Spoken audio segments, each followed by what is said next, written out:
ଜଗନ୍ନାଥ ସଂସ୍କୃତି ଓ ଶ୍ରୀକ୍ଷେତ୍ରର ଅନନ୍ୟ ପରମ୍ପରା ମଧ୍ୟରେ ମଠଗୁଡ଼ିକର ପ୍ରମୁଖ ଭୂମିକା ରହିଛି।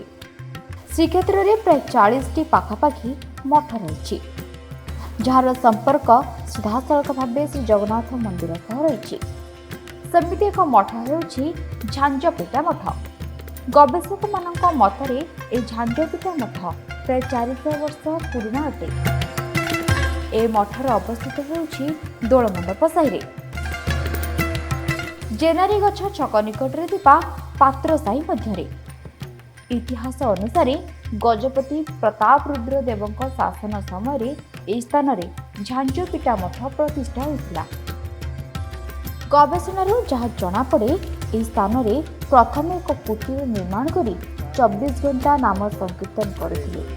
ସମୟକ୍ରମେ ଏଠାରେ ମଠ ପ୍ରତିଷ୍ଠା ହୋଇଥିଲା। ଜପ ହରେ କୃଷ୍ଣ ହରେ ରାମ ଭଜନିତାୟ ଗୌର ରାଧେ ଶ୍ୟାମ। ଜପ ହରେ କୃଷ୍ଣ ହରେ ରାମ ଭଜନିତାୟ ଗୌର ରାଧେ ଶ୍ୟାମ। ଜପ। ଇତିହାସରୁ ଏହା ମଧ୍ୟ ଜଣାପଡ଼େ, ଏହି ଝାଞ୍ଜପିଟା ମଠ ହେଉଛି ଉତ୍କଳୀୟ ଗୌଡ଼ୀୟ ସମ୍ପ୍ରଦାୟର। ଏଠାରେ ବୈଷ୍ଣବ ପଦ୍ଧତିରେ ପୂଜା ଅର୍ଚ୍ଚନା କରାଯାଇଥାଏ। ଏହା ପ୍ରାୟ 450 ବର୍ଷ ବିତିଗଲା। ଏ ମଠ ଏଠି ପ୍ରଭୁଙ୍କ ସେବା କରି ଆସୁଛି। କିପରି ଝାଞ୍ଜପିଟା ମଠ ହେଲା ଏବଂ ଏହାର ନାମ ଝାଞ୍ଜପିଟା ମଠ କାହିଁକି ହେଲା? 450 ବର୍ଷ ତଳେ ପ୍ରାୟ ନରୋତ୍ତମ ଦାସ ଠାକୁର ଯେତେବେଳେ ଶ୍ରୀ କୃଷ୍ଣ ଚୈତନ୍ୟ ମହାପ୍ରଭୁଙ୍କର, ଗୌରାଙ୍ଗ ମହାପ୍ରଭୁଙ୍କର ଲୀଳାସ୍ଥଳୀ ଗୁଡ଼ିକ ଅବଲୋକନ କରିବା ନିମନ୍ତେ, ଦର୍ଶନ କରିବା ନିମନ୍ତେ ପୁରୀରେ ଆସି ପହଞ୍ଚିଥିଲେ, ସେ ସେତିକି ବେଳେ ଏହି ସ୍ଥାନକୁ ଆସିଥିଲେ। ସେତେବେଳେ ତାହା ଏକ କ୍ଷୁଦ୍ର ପ୍ରାନ୍ତର ଥିଲା। ଜନବସତି ପୁରୀରେ ପ୍ରାୟ ମୋଟେ ନଥିଲା, କେବଳ କିଛି ଘର ସେବାୟତ ମାତ୍ର ଥିଲେ। ଏହି ପଡ଼ିଆଟିରେ ସେ ଯେତେବେଳେ ଧୂଳି ମାଖି ହେଲେ ଦେହରେ ଏବଂ ଏଠି ଗଡ଼ିଲେ ଏବଂ କାନ୍ଦିଲେ, ଅନ୍ୟମାନଙ୍କୁ ପଚାରିବାରୁ ସେ କହିଥିଲେ ଯେ ଏ ନିତ୍ୟାନନ୍ଦ ପ୍ରଭୁଙ୍କର ସଂକୀର୍ତ୍ତନ ସ୍ଥଳୀ ଏବଂ ମହାପ୍ରଭୁଙ୍କର ମଧ୍ୟ ପତାଙ୍କିତ ଭୂମି।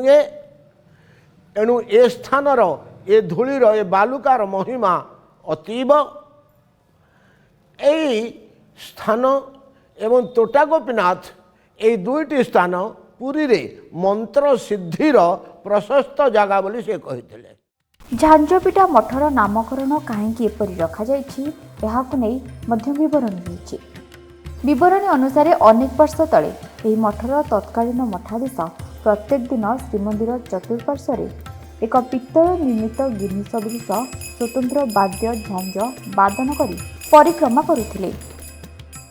ସେହିପରି ଏହି ମଠରେ ଗିନି, ମୃଦଙ୍ଗ ଏବଂ ଝାଞ୍ଜ ଅହରାତ୍ର ବାଦନ କରି ସଂକୀର୍ତ୍ତନ କରାଯାଉଥିଲା। ସେଥିପାଇଁ ଏହି ମଠର ନାମକରଣ ଝାଞ୍ଜପିଟା ମଠ ରଖାଯାଇଥିଲା। ଏହିସବୁ ତତ୍ତ୍ୱ ଓ ତଥ୍ୟକୁ ବିଶ୍ଳେଷଣ କଲେ ଜଣାପଡ଼େ, ଏହି ମଠ ଅନେକ ପ୍ରାଚୀନ। ଏହି ମଠ ପ୍ରତିଷ୍ଠା ହେବାର କିଛି ଦିନ ପରେ ଏଠାରେ ମୂର୍ତ୍ତି ପୂଜା ଆରମ୍ଭ କରାଯାଇଥିଲା।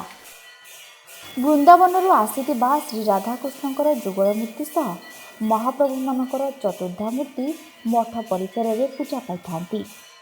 ଶ୍ରୀମନ୍ଦିରରେ ବର୍ଷ ତମାମ ଅନୁଷ୍ଠିତ ହେଉଥିବା ପର୍ବପର୍ବାଣୀ ଓ ଯାନିଯାତ୍ରା ଏହି ମଠରେ ମଧ୍ୟ ପାଳନ କରାଯାଏ। ଏହାଛଡ଼ା ଦୈନନ୍ଦିନ ପ୍ରତ୍ୟେକ ନୀତିକାନ୍ତି ମଧ୍ୟ ମଠରେ ପାଳନ କରାଯାଇଥାଏ ଏବଂ ଏଠାରେ ଏବେ ମଧ୍ୟ ଅହରାତ୍ର ନାମ ସଂକୀର୍ତ୍ତନ ମଧ୍ୟ ଅନୁଷ୍ଠିତ ହୁଏ।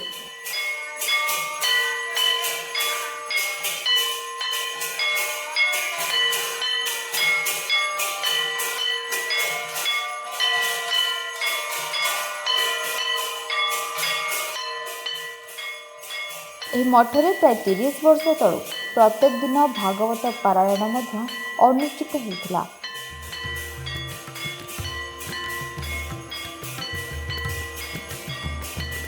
ଏଠାରେ ଅନୁଷ୍ଠିତ ହେଉଥିବା ପାରାୟଣରେ ଅନେକ ସ୍ଥାନୀୟ ଏବଂ ବଙ୍ଗୀୟ ଭକ୍ତ ଓ ଶ୍ରଦ୍ଧାଳୁ ଯୋଗଦାନ କରୁଥିଲେ, ପାରାୟଣ ଶ୍ରବଣ କରୁଥିଲେ।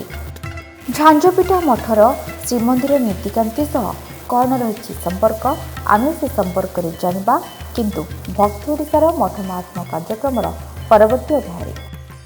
ଆପଣ ଭକ୍ତି ଓଡ଼ିଶା ଦେଖୁଥାନ୍ତୁ ଏବଂ ଆମ ଚ୍ୟାନେଲକୁ ଫଲୋ ଲାଇକ୍ ସବସ୍କ୍ରାଇବ୍ କରିବା ପାଇଁ ଭୁଲନ୍ତୁ ନାହିଁ। ଜୟ ଜଗନ୍ନାଥ।